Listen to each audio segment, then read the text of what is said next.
कोल्हापूर जिल्ह्यातील रेंदाळ येथील सहकारी बँकेच्या वसुली अधिकाऱ्याला बेदम चोप देण्यात आलेला आहे। महाराष्ट्र लोकाधिकार समितीच्या सदस्याकडून बँकेच्या वसुली अधिकारी आणि कर्मचाऱ्याला बेदम चोप देण्यात आलेला आहे। वसुली अधिकारी आणि कर्मचाऱ्याला बेदम चोप देतानाचा व्हिडिओ आता व्हायरल झालेला आहे। काही दिवसांपूर्वी कर्जाची वसुलीसाठी आलेल्यांना हा चोप देण्यात आलेला आहे।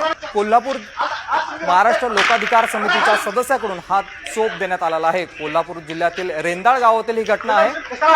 बँकेच्या वसुली अधिकाऱ्यांना चोप देण्यात आलेला आहे।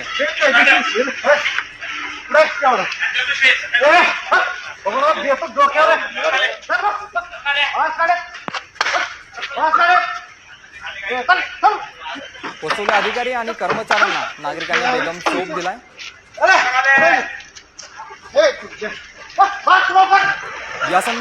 या संदर्भात अधिक माहिती देतात आमचे प्रतिनिधी रणजित माझगावकर। रणजित, बँकेच्या वसुली अधिकाऱ्यांना चोप देण्यात आलेला आहे, काय अधिक माहिती? कोल्हापूर जिल्ह्यातल्या इचलकरंजी इथल्या एका सहकारी बँकेमध्ये रेंदाळच्या काही शेतकऱ्यांनी कर्ज घेतली होती। या वसुली संदर्भात तगादा लावल्यानंतर बँकेचे वसुली पथक गावात पोहोचलं होतं।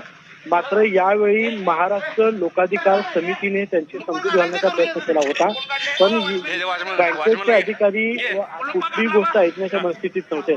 त्यामुळं महाराष्ट्र लोकाधिकार समिती आणि काही ग्रामस्थांनी या वसुली अधिकाऱ्यांना चांगला चोप दिल्याचा एक व्हिडिओ सध्या समाज माध्यमांवर मोठ्या प्रमाणात व्हायरल होताना आपल्याला दिसतोय। 2 ते 3 दिवसांपूर्वीची जरी ही घटना असली तरी महाराष्ट्र लोकाधिकार समिती